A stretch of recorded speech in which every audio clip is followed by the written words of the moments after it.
Halo semuanya, panduan suara Gracias itu luar biasa ya kan? Benar-benar sekali indah. Saya lihat Anda semua menyenangkan tentang dengar puji nyanyian dan tamu-tamu pun merasa senang. Saya juga merasa senang.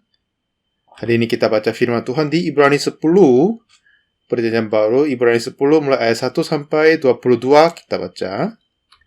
Di dalam hukum Taurat hanya terdapat bayangan saja dari keselamatan yang akan datang dan bukan hakikat dari keselamatan itu sendiri.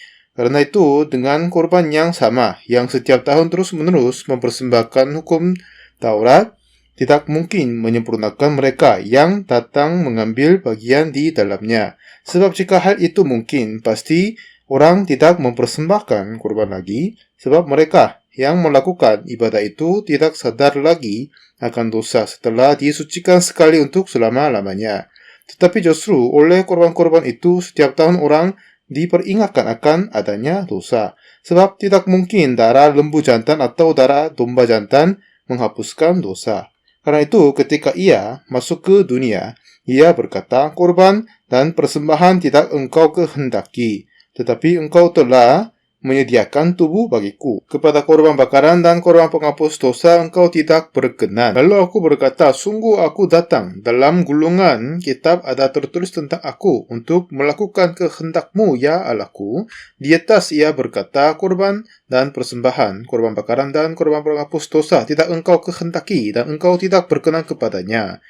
Meskipun dipersembahkan menurut hukum Taurat. Dan kemudian katanya, sungguh aku datang untuk melakukan kehendakmu. Yang pertama ia hapuskan supaya mengenakan yang kedua. Dan karena kehendaknya, inilah kita telah dikuduskan satu kali untuk selama-lamanya oleh persembahan tubuh Yesus Kristus. Selanjutnya, setiap imam melakukan setiap-tiap hari pelayanannya dan berulang-ulang mempersembahkan korban yang sama sekali tidak dapat menghapuskan dosa. Tetapi ia setelah mempersembahkan hanya satu korban saja karena dosa, ia duduk untuk selama-lamanya di sebelah kanan Allah. Dan sekarang ia hanya menantikan saatnya, di mana musuh-musuhnya akan dijadikan tumpuan kakinya. Sebab oleh satu korban saja, ia telah menyempurnakan untuk selama-lamanya mereka yang ia kuduskan. Dan tentang hal itu, Roh Kudus juga memberi kesaksian kepada kita. Sebab setelah ia berfirman, inilah perjanjian yang akan kuadakan dengan mereka sesudah waktu itu. Ia berfirman pula, aku akan menaruh hukumku di dalam hati mereka dan menuliskan dalam akal budi mereka. Dan aku tidak lagi mengingat dosa-dosa dan kesalahan mereka. Jadi apabila untuk semua itu ada pengampunan, tidak perlu lagi dipersembahkan korban karena dosa. Jadi saudara-saudara, oleh darah Yesus, kita sekarang penuh keberanian dapat masuk ke dalam tempat kudus. Karena ia telah membuka jalan yang baru dan yang hidup bagi kita melalui tabir, yaitu dirinya sendiri. Dan kita mempunyai seorang imam besar sebagai kepala rumah Allah. Karena itu, marilah kita menghadap Allah dengan hati yang tulus, ikhlas, dan keyakinan iman yang teguh. Oleh kerana hati kita telah dibersihkan dari hati nurani yang jahat dan tubuh kita sudah dibasuh dengan air yang murni. Sampai 22 kita baca. Kitab suci ini tertulis di dalam halaman 1800 dalam bahasa Korea. Sebab pakai tipis kertasnya, tapi sebenarnya ada banyak isinya. Untuk saya membaca Alkitab, baca seterusnya sampai habis, sekitar butuh 60 jam untuk menghabis sekali. Jadi, jika saya menyediakan 1 minggu terus baca 10 jam per hari, jadi 6 hari saya butuh baca seterusnya. Dan semua cerita, banyak cerita di dalam kitab suci susah dimengerti kepada kita semua. Dan khususnya, Ibrani ini dianggap kita agak sulit dimengerti pada banyak orang. Jadi, jarang ada yang memberi khotbah dengan kitab Ibrani. Tetapi jika kita menemukan beberapa hal-hal dan memahaminya, Alkitab ini sudah bisa dimengerti dan Tuhan bisa terisi penuh dalam hati kita. Dan firman Tuhan memang ini adalah hati Tuhan. Dan jika kita dengar dan tahu dan paham, dan apa yang terjadi adalah di dalam hatiku, Tuhan memulai kerja dengan hidup. Satu ketika, saya sakit lambung parah. Walaupun saya minum obat, awal mulanya aman, tapi setelah seminggu sudah sama dengan tidak minum obat. Jarang bisa makan nasi, bubur saja sedikit. Satu ketika istri masak banyak, sama tamu-tamu, mereka makan banyak dengan enak-enak, tapi saya hanya makan bubur saja, jadi saya sedikit marah. Dan memang mereka tidak mencegah saya makan, tetapi selama 3 bulan saya tidak bisa makan karena sakit perut. Dan saya harus pimpin acara keluar kan. Jadi di sana saya tidak bisa berkata aku sakit perut, jadi nggak bisa makan. Mereka siapkan makan untuk saya dan suruh saya makan, itu pun agak sulit bagi saya juga. Dan setelah saya pulang ke rumah, apa yang saya berpikir adalah, ya ini sudah dekat musim panas. Biasanya kami mempunyai banyak acara di musim panas. Kepada anak-anak muda SMP SMA, kami mengajar Alkitab dan camp acaranya. Dan jika saya sakit parah demikian, aku tidak yakin mungkin pimpin semua acaranya. Jadi, satu ketika setelah bangun pagi-pagi dan berdoa, ya Tuhan, tolong sembuhkan perutku. Dengan tubuh ini, saya tidak akan mungkin pimpin semua acara musim panas ini. Dan saat itu, apa yang saya mau mulai berpikir adalah, memang ada banyak firman yang saya tahu. Satu yang teringat adalah Markus 11 ayat 24. Karena itu aku berkata kepadamu, apa saja yang kamu minta dan doakan, percayalah bahwa kamu telah menerimanya. Maka hal itu akan diberikan kepadamu. Oh, itu gampang sekali, saya kira. Lalu saya sakit. Saya berdoa dan percaya bahwa saya sudah menerimanya. Kalau gitu, sudah jadi sepertinya. Ini gampang kan? Kalau begitu, mulai hari ini, saya berdoa. Lalu saya percaya perutku sudah sembuh. Tetapi pada jam makan saya berpikir, ini sudah 3 bulan tidak makan kimchi. Katanya orang-orang Korea ada yang tinggal tanpa istri, tapi tidak ada yang tinggal tanpa kimchi. Karena kimchi ini sangat-sangat enak kan? Dan jika saya percaya sembuh, harus makan kimchi. Tapi teringat, kata dokter, Pak Pendeta harus hati-hati makanan. Jika Anda makan salah, lambungmu sempat meledak.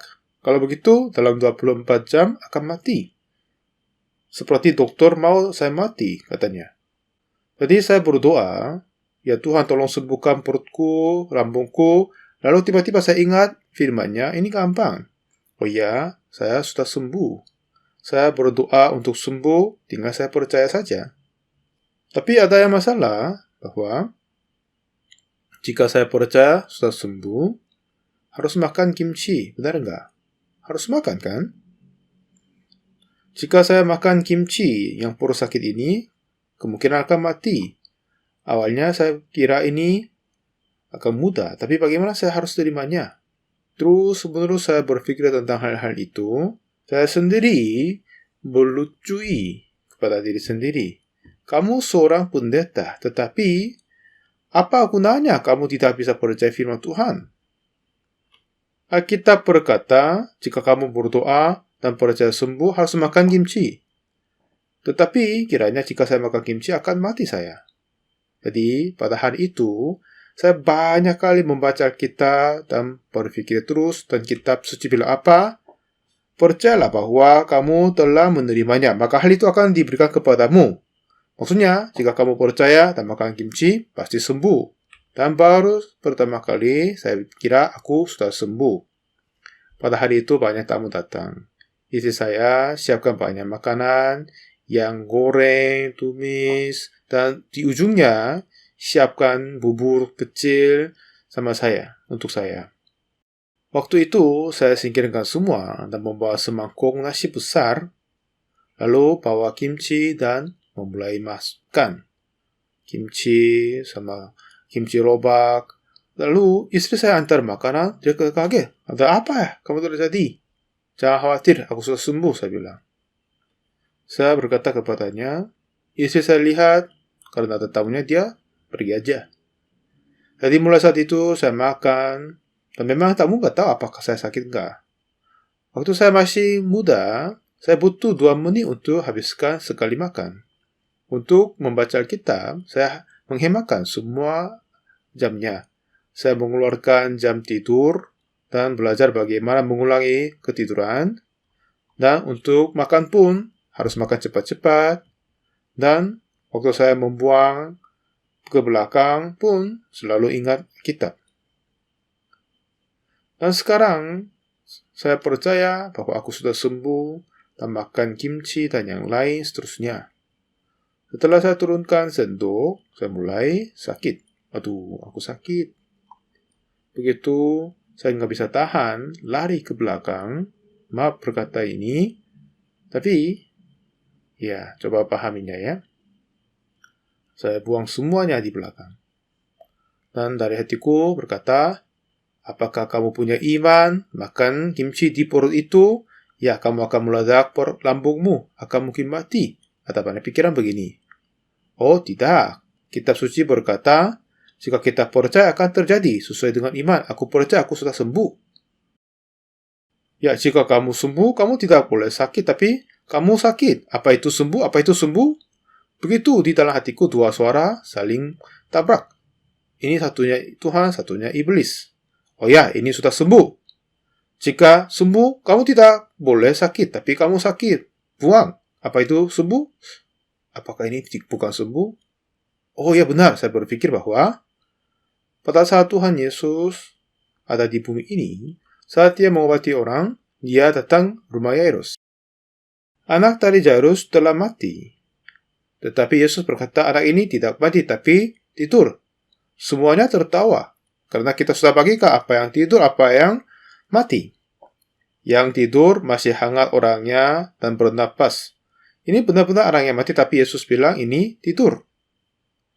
Jadi saat saya membaca kitab itu, di dalam pandangan kita, anak Jairus telah mati. Tapi pandangan Yesus, anaknya masih hidup. Dan bangunlah anak, dia bangun dan berjalan. Jika dia sungguh mati, tidak akan kan? Oh iya benar. Dalam pandanganku, skeletannya masih sakit. Tapi dari pandangan Tuhan sudah sembuh. Ini apa yang mengartikan. Dan makan siang pun saya habiskan semua. Kalau saya, apa yang saya paling suka adalah makan. Saya selalu suka makan. Jadi saya menjadi gemuk. Makin tua jadi gemuk. Dan pada malam hari itu, saya diajak makan. Biasanya saya tidak suka makan di luar. Biasanya saya tidak mau makan di luar. Suatu ketika ada orang yang mau ajak keluar. Dan saya bilang saya mau pilih rumah makan, gak apa-apa? Oh ya bilang, oh boleh.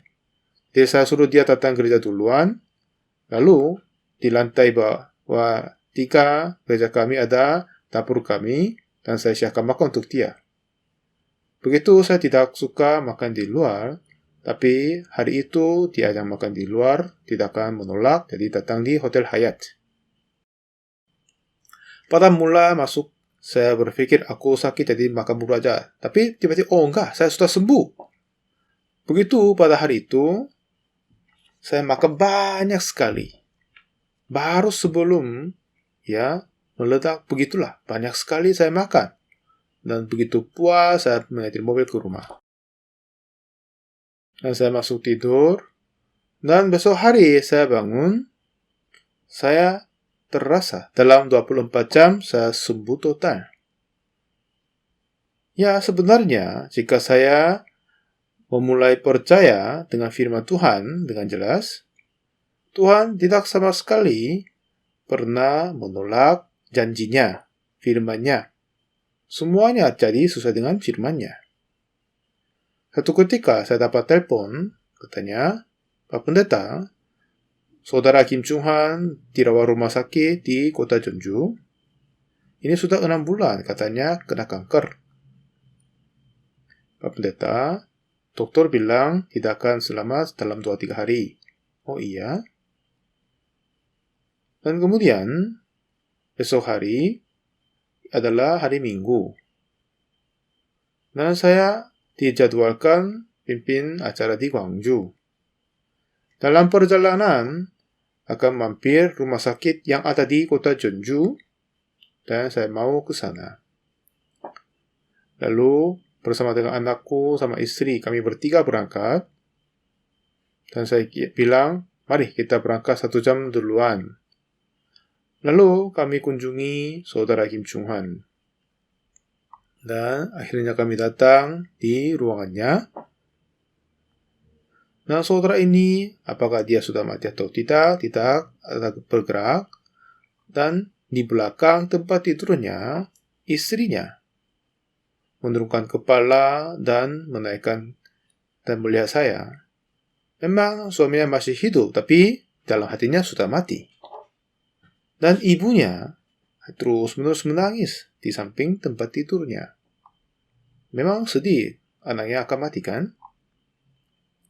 Di sana saya datang, dan apa yang saya berpikir adalah, di ruangan ini, jika Tuhan Yesus datang, bukan pendeta Pak Oksu, apa yang terjadi? Saya mulai berpikir. Jadi semuanya, saudara ini sudah dekat kematian. Jika Yesus datang, bukan aku, apakah Yesus hidupkan dia, sembuhkan dia enggak? Pasti Tuhan sembuhkan, karena Tuhan tidak sama sekali menolak mereka yang sakit. Dan apa yang saya berpikir lagi adalah, oh iya, di dalam saya juga ada Tuhan Yesus. Siapa yang ada di dalam hatiku adalah Yesus yang sama dengan 2000 tahun lalu. Dan Yesus yang ada di dalam hatiku akan sembuhkan saudara ini dari kanker. Saya bilang, percaya begitu. Lalu saya bilang, saudara Kim, buka matamu, coba lihat padaku. Saudara ini dalam ketiduran berkata, oh Pak Pendeta, dengan suara yang kecil. Dokter berkata, kamu tidak akan hidup selama 2-3 hari. Tapi itu keadaan. Tapi Tuhan bisa ubahkan keadaan. Jika kamu punya iman, akan sembuh pasti. Lalu saya jelasin, jika di tempat ini, jika Yesus ada, walaupun kita nggak bisa lihat, dia tidak akan menghina kamu dan sembuhkan kamu. Dan jika hatimu bagaimana menjadikan satu dengan Yesus, Yesus sungguh sembuhkan kamu. Dan jika kamu mempunyai harapan bahwa Yesus akan sembuhkan aku, begitu kita menjadi satu hati sama Yesus. Jadi semuanya, saat Anda membaca Alkitab, jangan hanya mendapat teori saja, tetapi dengan membaca, temukan hati Yesus sepertinya, dan menyatukan dengan hati Yesus, kita menjadi seimannya. Kalau begitu, mulai saat itu, Yesus memulai kerja di dalam hati kita, seperti saat dia masih ada. Yang penting adalah, orang ini karakternya cepat, orang ini karakternya terlambat, atau orang ini anggap dia pintar. Nah, orang ini, ya sebenarnya pintar sekali. Memang ini semuanya tentang karakter manusia, ya kan? Dan jika kita tidak akan menjadi seperti Yesus, tetapi kita tahu tentang hati Yesus melalui Alkitab. Seperti dia mau sembuhkan yang sakit, atau dia mau kasih kita sepertinya. Dan dengan bagian itu, jika kita menjadi seiman, sehati dengan Tuhan, lalu kepada kita pun pekerjaan Tuhan akan dinyatakan. Saudara Kim, bangun, buka matamu. Lalu saudara ini, ya Pak Pendeta, kamu kena kanker. Dan dokter kata akan mati dalam 3 hari.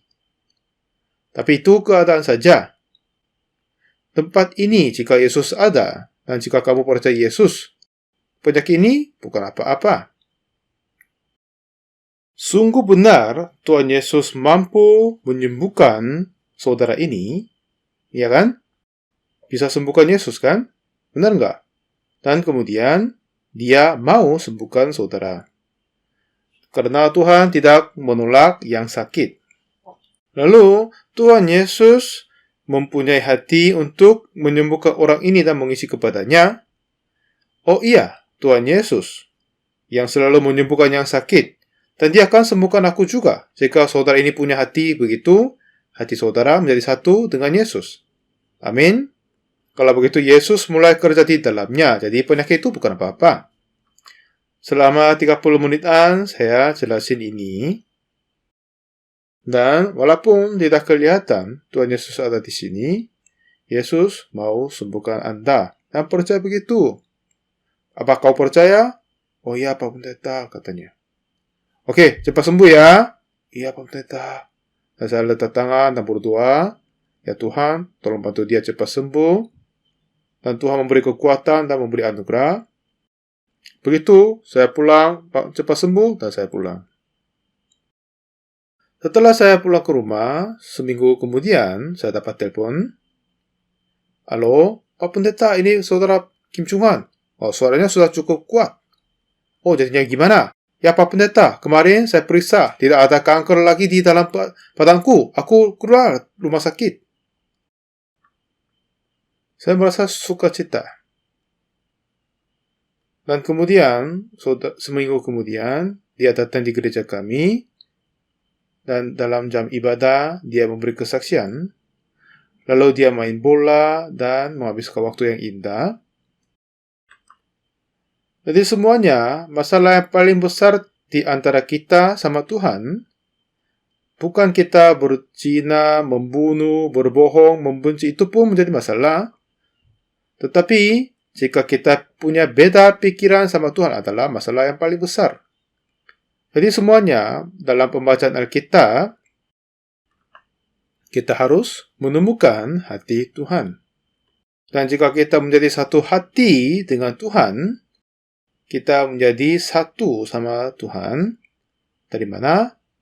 Mungkin bukannya beda, tingginya beda, tetapi hatinya bisa jadi sama. Jika Anda mau punya wajah yang sama dengan aku, itu bisa enggak? Enggak bisa kan? Ya, tidak bisa. Seperti tubuh kita tidak akan mungkin menjadi sama dengan yang lain, tetapi hatinya bisa menerima hati Yesus dan terima dan menjadi satu hati. Jika kita menjadi satu hati dengan Tuhan Yesus, di dalam hatiku tidak kayak teori, tapi Tuhan secara nyata hidup kerja di dalam hatiku. Saya mengalami banyak. Jadi jika hari ini kita membuat seiman dan sehati dengan Tuhan Yesus, dan kita akan hidup dengan memiliki hati Tuhan Yesus. Saya juga sering Tuhan Yesus kerja di dalam hatiku dan kerjakan hal-hal mustahil bagi manusia jika saya menyatukan hati sama Yesus, ya kan? Jadi dalam pembacaan Alkitab ada Tuhan, dan Tuhan berkata bahwa dialah ayah bapa kita. Jadi kita panggil Tuhan Bapa, dan kita adalah anak-anaknya. Dan anak-anak bagaimana? Berusia 29, atau 12, atau usia 3, usia 1, memang beda-beda semua. Jadi kita semua sama dengan bayi di depan Tuhan. Ya kan? Benar ya? Jadi Tuhan melihat kita sebagai bayi, bukannya orang-orang yang pintar. Jadi yang bayi baru lahir harus disiapkan oleh ibunya. Sepertinya Tuhan Bapa kita berarti sebagai bapa, sebagai ibu, dia akan memelihara dan membantu untuk semua segalanya. Ini sudah berartinya. Amin. Jadi, dimensi kita sama Tuhan sudah jauh berbeda. Jadi, tidak ada seorang pun dapat mencapai dimensinya Tuhan. Jadi, jika kita menerima hati Tuhan, dia akan kerja di dalam hati kita. Lalu, secara nyata, kuasa dapat dinyatakan melalui kita. Banyak kali saya sudah mengalami demikian. Dengan membaca kitab jelas, oh inilah kehendak Tuhan di dalam kitab. Aku pun menyatukannya. Lalu, apa yang paling penting? Sekarang banyak orang ikut gereja. Apa yang paling bermasalah mereka adalah, dan jika kita mengubahkan hal itu, kehidupan rohani menjadi sangat mudah. seperti yang katanya selalu mentaati, harus rajin, berdoa, mempersembahkan, membantu sesama manusia. Tidak, tapi sikap hati maksudnya. Jadi, jika kita menjadi satu hati dengan Tuhan, apa yang kita mau adalah apa yang Tuhan mau. Jadi, contohnya, waktu saya lulus dari tentara dan melayani di kota Kimchang, dan saya cari sewa dengan harga 2 juta. Satu ketika, pemilik bermain judi. Jadi, dia kalah semuanya dari orang kaya. Dan dia kabur. Dan besok pagi, banyak orang kumpul. Dan katanya, sekeluarganya kabur pada malam hari. Tapi waktu itu, saya kira sudah aman. Tapi dia sudah titipkan rumahnya kepada bank. Karena sertifikat masih belum jelas waktu itu. Satu ketika kepala cabang bank berkata, harus saya keluar dari rumah ini sudah menjadi milik dari bank. Waduh, jika saya keluar dari sini tidak ada tempat pergi. Untuk cari tempat tidak mudah kan? Jadi saya berkata dan saya berdoa, ya Tuhan. Dan begitu saya sungguh-sungguh berdoa, apa yang saya mempunyai hati adalah, ya jangan hanya berdoa saja, dan coba pergi keluar dan cari rumah. Dan setelah sarapan saya keluar, ada yang dekat dari tempat saya di samping jalan, ada yang sewa katanya, dan saya masuk. Ini cocok dengan kami. Katanya ini juga sewa dengan 2 juta. Jadi saya keluar dulu. Tapi memang uang 2 juta masih belum ada. Jadi saya sering pergi luar untuk pimpin KKR. Dan ada waktu saya bangun pagi-pagi berdoa. Dan dalam doa, saya mempunyai hati. Ada suara, bagaimana rumah yang kamu cari sebelumnya? Oh iya Tuhan, itu bagus sekali. Itu posisinya dekat dari banyak sekolah-sekolah tetangga. Posisinya sangat baik. Tapi kiranya sudah diambil dari yang lain. Tapi ternyata itu masih belum disewa. Lalu, pada malam hari saya kunjungi di sana dan saya ketemu dengan pemiliknya. Dan saya kira Tuhan kasih rumah ini kepadaku tapi tidak punya uang. Lalu saya berkata, aku adalah hamba Tuhan. Saya datang untuk memberitakan Injil di tempat ini dengan cari rumah. Tetapi pemilik rumah yang sebelumnya, dia serahkan rumah ke bank dan kabur. Saya berdoa bagi Tuhan. Tuhan tunjukin rumah ini kepadaku, saya kira. Tapi saya tidak punya uang. Jika Anda izin saya pakai, saya ucap terima kasih.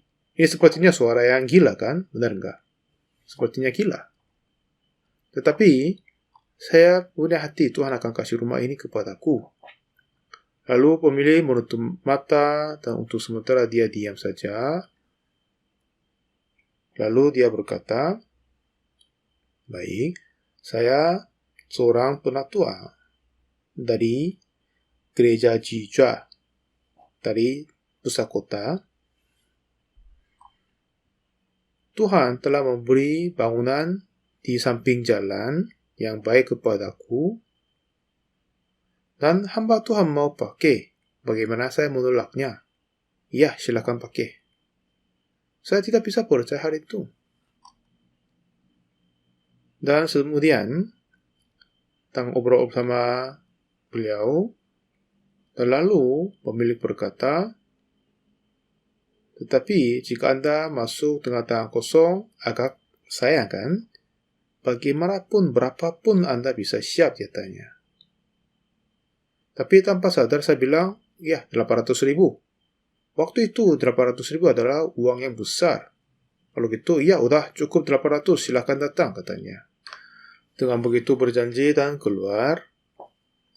Terus saya teringat, 800.000 itu waduh, tidak akan mungkin. Lalu saya kunjungi kepala cabang bank.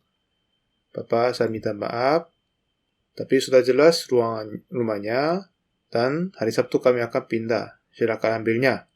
Lalu dia juga meminta maaf dan kasih sedikit uang dan kasih kepada saku saya. Lalu saya hitung ini jadinya 100.000. Oh ya, terima kasih saya kira. Setelah pulang ke rumah, ada seorang ibu yang muda nunggu saya. Ternyata sebelum saya kontrak sama rumahnya dan kasih 500.000 kepada dia, tapi ada beberapa masalah, jadi batalkan kontrak dan dia janji kembalikan uang kontrak. Tapi setelah saya kunjung ke rumahnya, ada banyak penagih.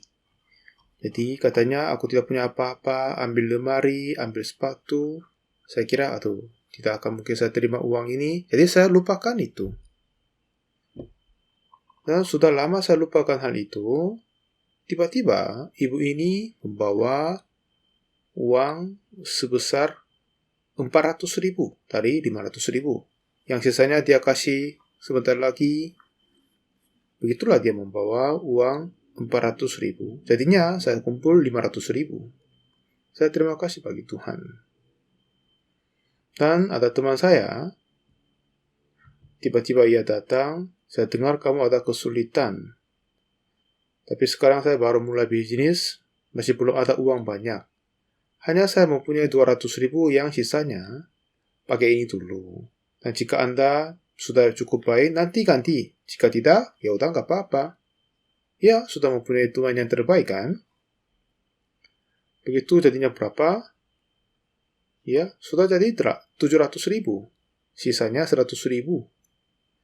Lalu, saudara-saudara yang kerja sama dengan kami, dan saya suruh mereka keluarkan semua uang, dan keluar semua koin-koin, dan jadinya 80.000. Jadi akhirnya jadinya 800.000. Ya, begitu Tuhan mengucap syukur bagi Tuhan. Dan pada hari pemindahan, saya tidak mau kerja dan suruh jemaat-jemaat pintakan barang, dan saya keliling memberitakan Injil dan mengajar Alkitab. Dan habis selesai Bible study pada malam hari, saya mau pulang. Ada hujan deras. Jadi pemilik rumahnya, aduh kami tidak punya payung, gimana? Coba tunggu sebentar. Tapi saya bilang, ya sudah tidak apa-apa, saya mau kena hujan hari ini. Jadi saya masukkan kitab di dalam baju dan berjalan sambil kena hujan. Dan saya berpikir, ya Tuhan Yesus, saat engkau ada, tidak punya rumah, tidak ada kamar. Setelah engkau memberitakan firman pada malam hari tidur di Gunung Zaitun. Dan pada hari yang hujan, di mana Anda menghindarinya? Sebelumnya saya tinggal di apartemen di dekat sini, ada 4 kamarnya. Lalu, saya kira, jika Tuhan Yesus memiliki rumah seperti ini di Yerusalem, Yesus pakai rumah kamar yang kecil, dan bagian kamar yang agak besar dikasih kepada 12 murid-muridnya, dan Yesus mandi sana, bagaimana indahnya. Pada malam hari saya kena hujan dan pulang. Saya merasa sangat berterima kasih bagi Tuhan. Ya Tuhan, Engkau tidak punya kamar dan rumah. Jika di mana Anda menghindari diri dari hujan, tapi kenapa Engkau kasih rumah kepadaku? Begitu Tuhan Yesus selalu hidup di dalam hidupku. Karena menemukan hati Yesus di dalam Alkitab dan menyatukan dengan hatiku dan menjadi satu hati, ada banyak yang Yesus kerja melalui saya, jadi dia kerjakan begitu. Tidak karena saya pintar atau hikmat, tidak. Lebih daripada itu, hanya saya baca Alkitab saja dan mengetahui tentang firman Tuhan dan percaya dan berjalan berdasar iman. Dan begitu heran, Tuhan Yesus mulai bekerja. Jika saya berpikir ini, saya selalu mengucap syukur. Saya dapat melihat sepanjang kehidupanku, Tuhan membantu, kerja, dan memimpin. Ini jelas kelihatannya dengan semua bidangnya. Tapi yang penting adalah, seperti yang saya berdosa banyak, khususnya pencurian. Jadi, di dalam Alkitab, tentang pengampunan dosa saya keluarin dan carinya. Dan seperti Ibrani 10 yang tadi kita baca, mulai ayat 1 sampai 22, ini menjadi berkat besar bagi saya. Hukum Taurat hanya terdapat bayangan dari keselamatan yang akan datang dan bukan hakikat dari keselamatan itu sendiri. Karena itu dengan korban yang sama yang setiap tahun terus-menerus dipersembahkan, hukum Taurat tidak mungkin menyempurnakan mereka. Jadi ini bukan hakikatnya, bukan wujudnya, tapi bayangan saja untuk apa? Keselamatan yang akan datang. Ini seperti tertulis kan? Coba kita ceritakan tentang hal itu. Kita tahu tentang hari Sabat di dalam 10 hukum kan? Yang nomor 4 ya. Ingatlah dan kuduskanlah hari Sabat. 6 hari lamanya engkau akan kerja dan melakukan segala pekerjaanmu, tetapi hari ke-7 adalah hari Sabat Tuhan Allahmu, maka jangan melakukan sesuatu pekerjaan. Siapapun tidak boleh kerja. Ini hari Sabat. Ini dalam 10 hukum ada. Ya kan? Dan kita harus jaga hari Sabat enggak? Ya, agak sulit jawab kan? Saya mau jelasin. Tentang hari Sabat, kita tidak boleh membaca satu sisi kitab saja, tetapi kitab suci sudah mempunyai pasangan, jadi kita harus melihat apa pasangannya. Memang jika hanya laki-laki saja ada, dia pun manusia tapi tidak dapat anak, ya kan? Jika perempuan saja ada, dia pun tidak dapat anak. Harus satu laki-laki sama perempuan bersama, jadi dapat anak. Jadi Tuhan Yesus menjadi satu dengan hati kita, akan ada pekerjaannya. Jadi untuk hukum Taurat adalah hakikat dari keselamatan yang akan datang, bukan keselamatan yang sendiri, itu kan? Jadi kita harus melakukan hukum Taurat atau tidak? Agak sulit jawab kan? Saya mau jelasin lagi. Tuhan memberi 10 hukum kepada Musa, lalu disuruh masukkan di dalam tabut perjanjian, lalu harusnya tutup dengan benar, ya kan? Dan kemudian malaikat mengulur sayap dan tutup. Kenapa? Biar orang tidak dapat melihat 10 hukum. Jangan membukanya, ini maksudnya. Jadi, tidak boleh membuka tabut perjanjian dan melihat hukumnya. Jadi, jika kita baca kitab juga, 1 Samuel, orang Bet-Semes, setelah dia diambil tabut perjanjian dan dikembaliin, setelah dia membuka, 70 orang mati pada saatnya. Jadi semuanya, kenapa Tuhan tidak izin kita melihat hukum Taurat? Karena di dalam hidup kita, jika kita menjaga 10 hukum, baik untuk kehidupan rohani, tapi sebenarnya tidak. Katanya hukum Taurat hanya terdapat bayangan saja dari keselamatan yang akan datang kan? Hari Sabat itu, pada hari Sabat, ingatlah dan kuduskanlah hari Sabat, tertulis di dalam Alkitab. Dan selama 6 hari kerja, tapi hari ke-7, hari Sabat tidak boleh bekerja. Siapapun tidak. Baik hamba laki-laki atau perempuan, tamu pun tidak boleh bekerja apa yang Tuhan berkata. Jadi pada hari Sabat, orang tidak boleh kerja. Jadi, apa maksudnya? Apa artinya tidak boleh kerja pada hari Sabat? Coba dengarin. Jika dia mengangkat barang yang berat dan dia naik ke atas gunung, dan matahari terbenam kelihatannya. Dan pada malam hari Jumat terbenam karena Israel memulai harinya pada malam hari. Jika itu terbenam matahari menjadi hari yang baru. Jadi pada masuk hari Sabat tidak boleh membawa barang. Barang apapun dia mengangkat harus turunkan, itu tidak masalah secara hukum. Dengan hamba apapun boleh. Jika hamba membawa barang-barang dan hari Sabat, lepaskan semua. Dan yang lebih penting adalah, dan anak manusia adalah Tuhan atas hari Sabat katanya. Ya, seperti siapa saja yang datang kepada Yesus, Dan apa ceritanya Yesus tentang hari Sabat itu? Jika siapa saja datang kepada Yesus, dia akan lepas keberatan dari dosa. Ini bayangan tadi tentang hari Sabat. Ini bisa paham? Jadi semuanya, coba kita cari Kolose pasal 2. Kolose pasal 2, ayat 16. Karena itu, janganlah kamu biarkan orang menghukum kamu mengenai makanan dan minuman atau mengenai hari raya, bulan baru, ataupun hari Sabat. 17. Semuanya ini hanya bayangan dari apa yang harus datang. Sedang wujudnya ialah Kristus. Jika orang yang tidak tahu tentang Alkitab, seperti gereja yang hari Sabat, mereka selalu pentingkannya. Tapi apa yang Alkitab berkata, pada hari Sabat itu tidak boleh bekerja, katanya. Dan pada hari Sabat, lepaskan semua keberatannya. Apa yang keberatan terbesar bagi kita adalah keberatan dosa. Bagaimana lepasinnya?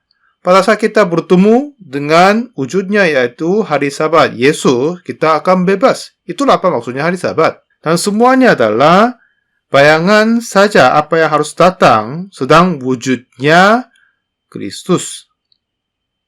Jadi, Alkitab pasti akan ada pasangan. Jadi, seperti laki-laki, perempuan dapat anak. Tidak seperti laki-laki sendiri atau perempuan sendiri. Seperti begitu harus cari pasangan bisa memahami. Jadi, saya cari sepasang, lalu paham Alkitab.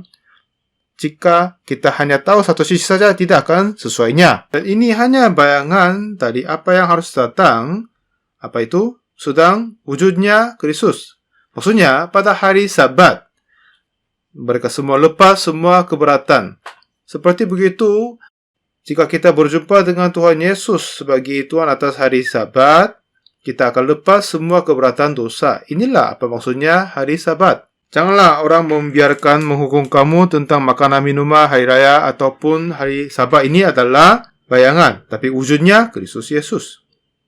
Jadi banyak orang mengangkat barang yang berat dan berjalan, dan pada matahari terbenam pada hari Sabat, lepaskan semuanya.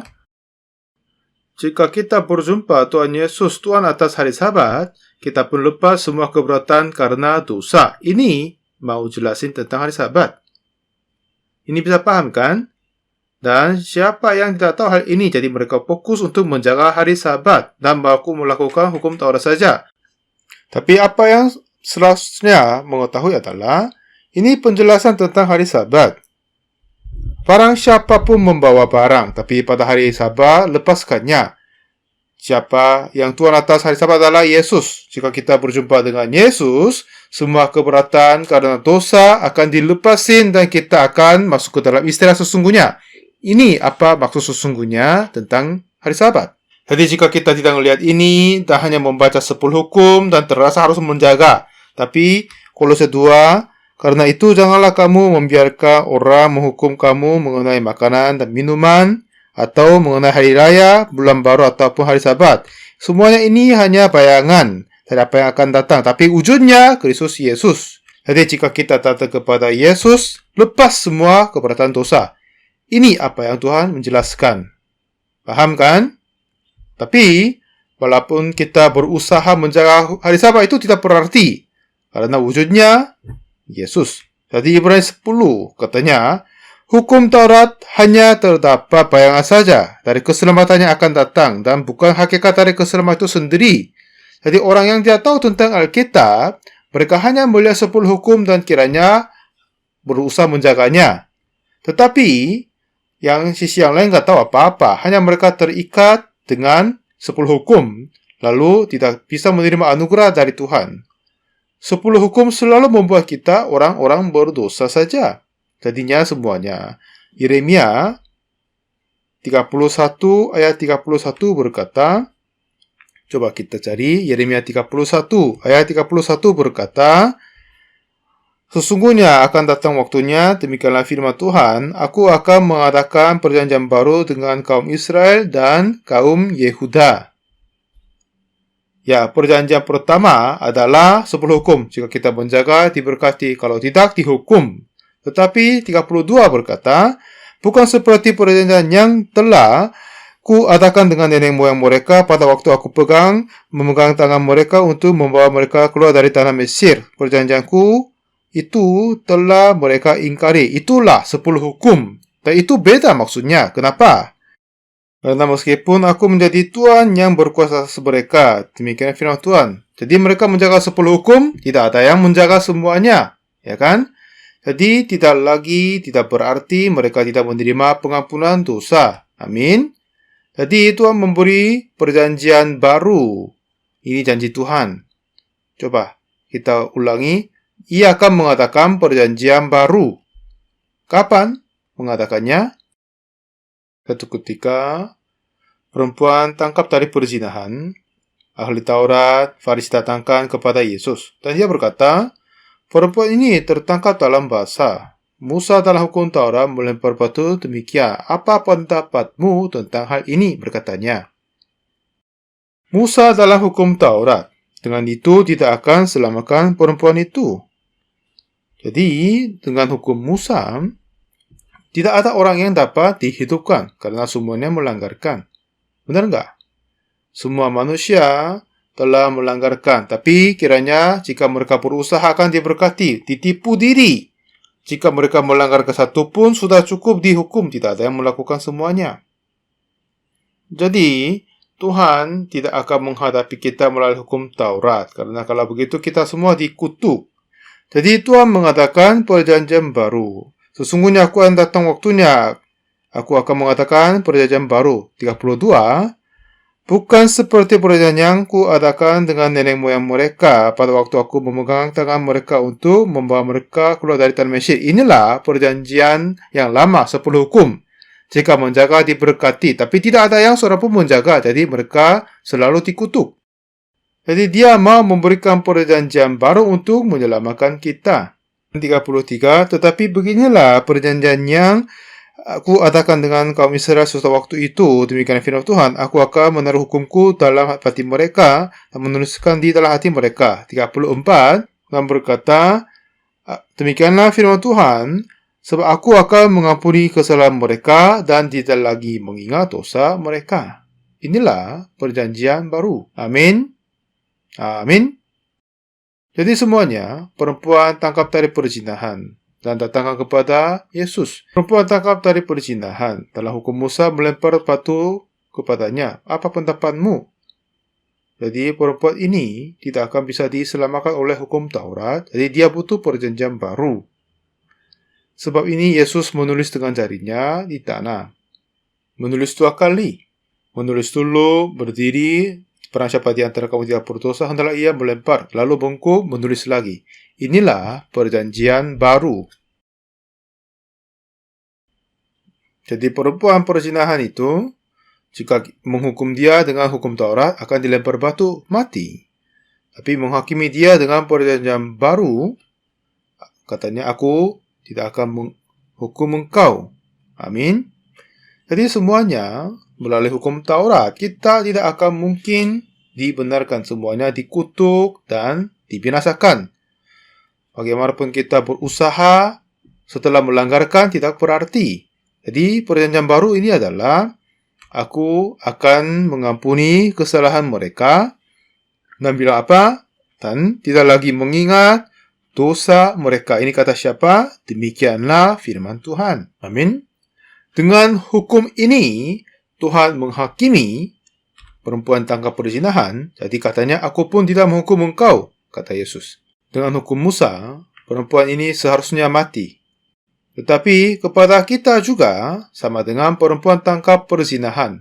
Walaupun kita tidak berzina, tetapi mungkin berdosa hal-hal yang lain juga kan? Apakah ada yang tidak pernah berdosa? Tidak ada kan? Ya, kita semua berdosa. Saya juga mencuri banyak. Jadinya aku gampang menerima anugerah. Jadi, hukum Taurat, kita harus menjaga semuanya, tetapi tidak ada orang yang menjaga semuanya. Jadi, hukum Taurat bisa dikatakan hukum dosa dan hukum maut. Dan saat ini ada gereja selalu membaca ulang 10 hukum sebelum ibadahnya kan? Pernah lihat gereja begitu ya kan? Tetapi Tuhan membenci dia. Sudah ada perjanjian baru.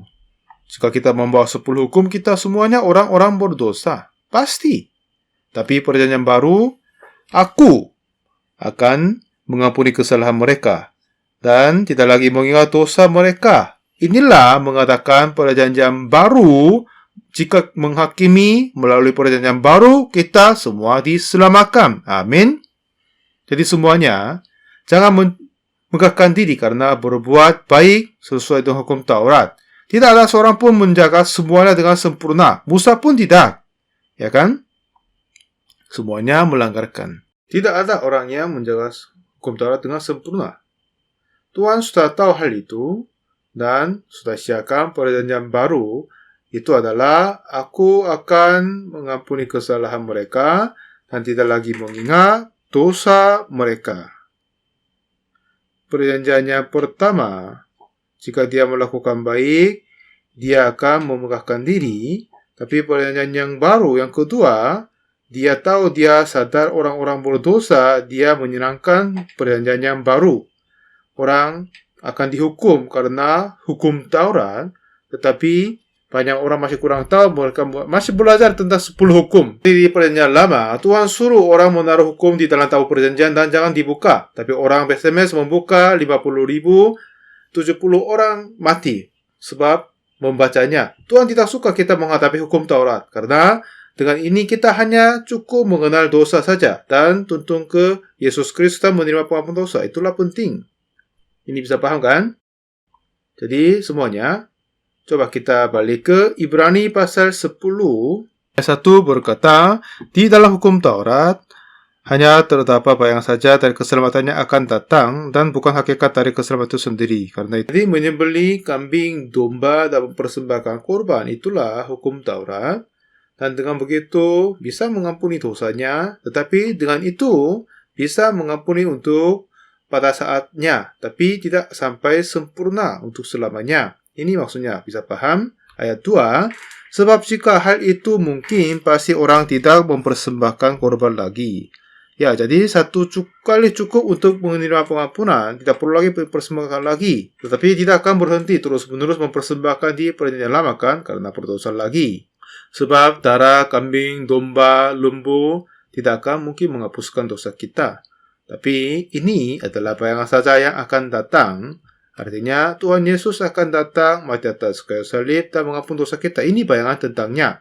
Hari Sabat itu pun bayangan dari Tuhan Yesus Kristus. Karena di dalamnya kita lepas semua keberatan dosa dalam Yesus. Tapi Kolose 2 ayat 16 dan 17 orang nggak tahu. Tapi mereka berusaha menjaga hari Sabat. Karena ingatlah kuduskan hari Sabat, kata Tuhan. Ya, memang jika mereka benar-benar menjaga hukum Taurat boleh, tapi tidak ada orang yang menjaga sampai hidupnya, ya kan? Itu tidak berarti. Tapi mereka pura-pura menjaga hukum Taurat dengan baik-baik. Ada yang orang-orang munafik begitu. Tapi tidak seorang pun yang dapat melakukan semuanya dengan sempurna.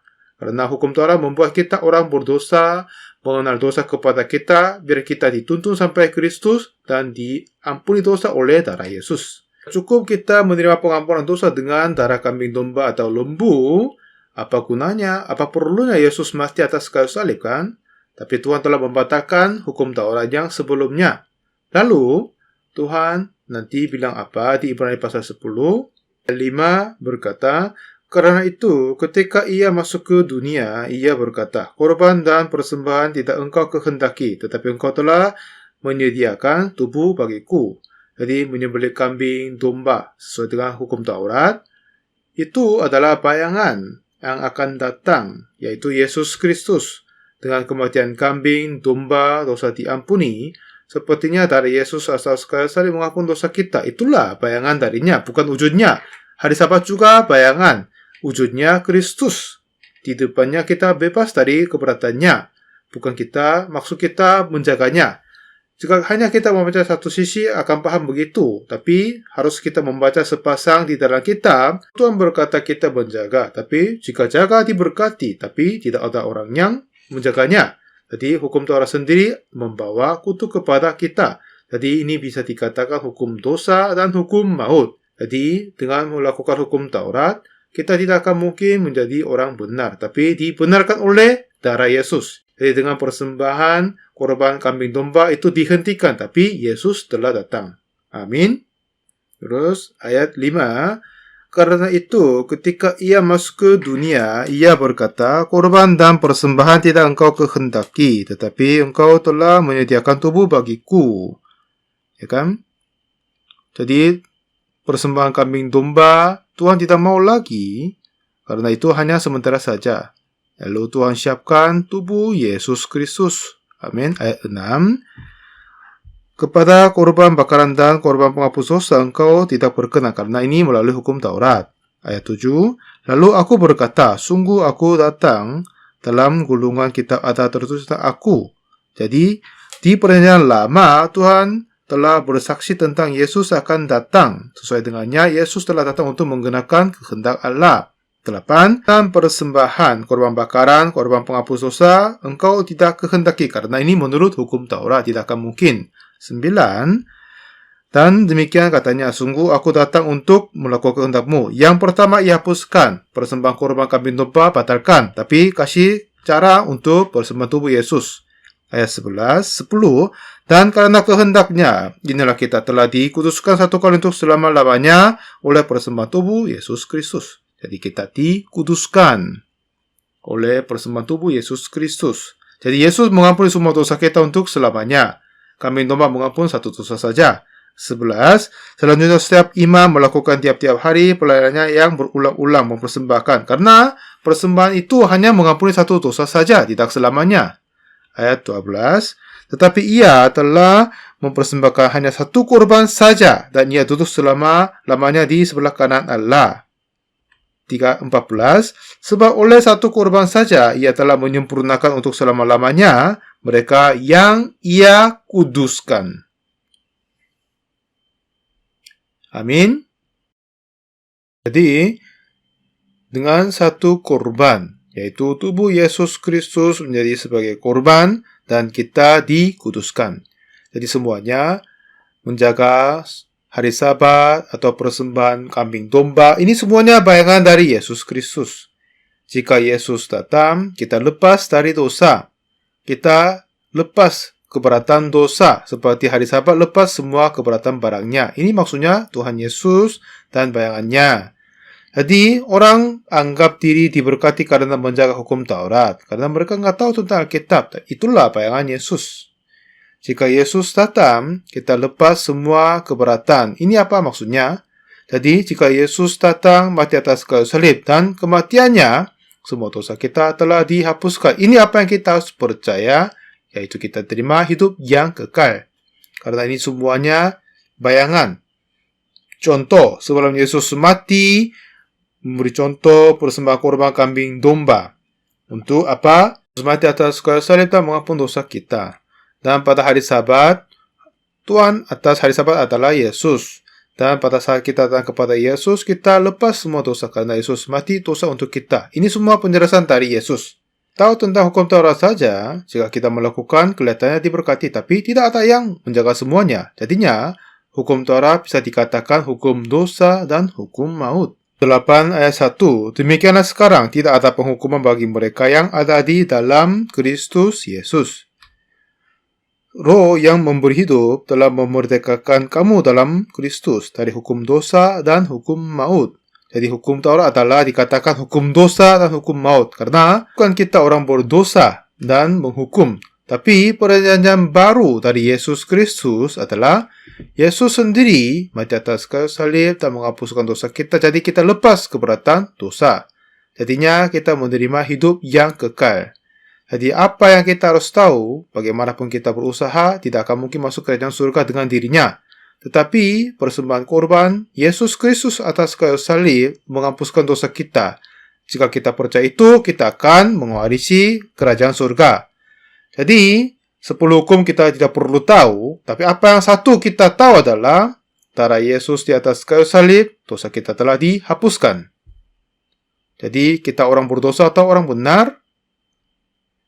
Sekarang banyak gereja masih berkata mengajar orang berdosa. Kita pernah ikut gereja sepertinya dulu kan? Tapi ini ajarannya sudah bersalah. Sebab Yesus mati atas kayu salib telah mengampuni dosa kita seputih salju. Itulah kita harus percaya.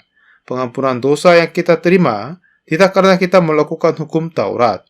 Karena hukum Taurat, jika kita melakukan satu dosa, tidak akan menjadi orang benar. Tapi kita dibenarkan oleh darah Yesus. Darahnya telah mengampuni dosa kita. Jika kita percaya, kita menjadi orang benar. Jadi semuanya, saat kita sungguh-sungguh percaya ini, apa kita orang benar atau orang berdosa? Kita orang benar kan?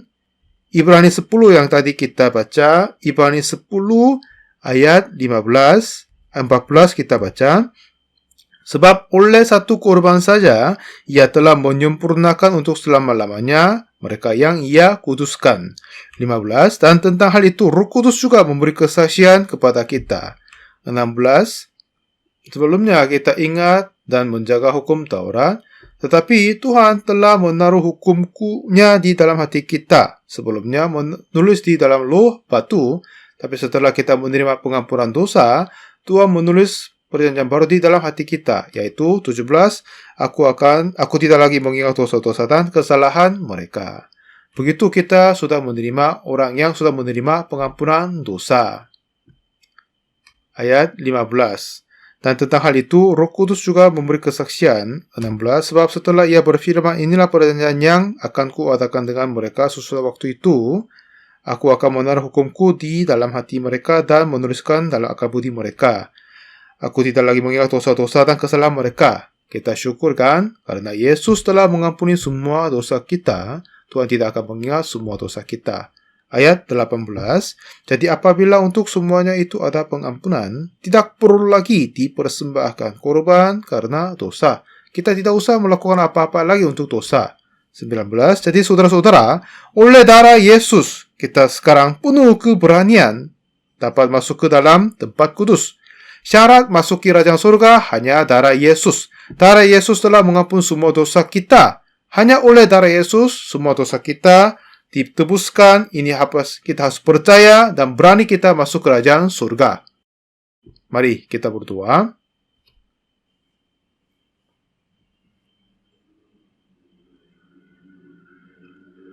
Tuhan Bapa yang kudus, kami terima kasih banyak. Kami seharusnya dihukum karena dosa, tapi dengan darah Yesus atas kayu salib telah mengampuni dosa kami seputih salju. Kami mengucap syukur bagimu Tuhan. Hari ini kami menerima hal ini dengan iman.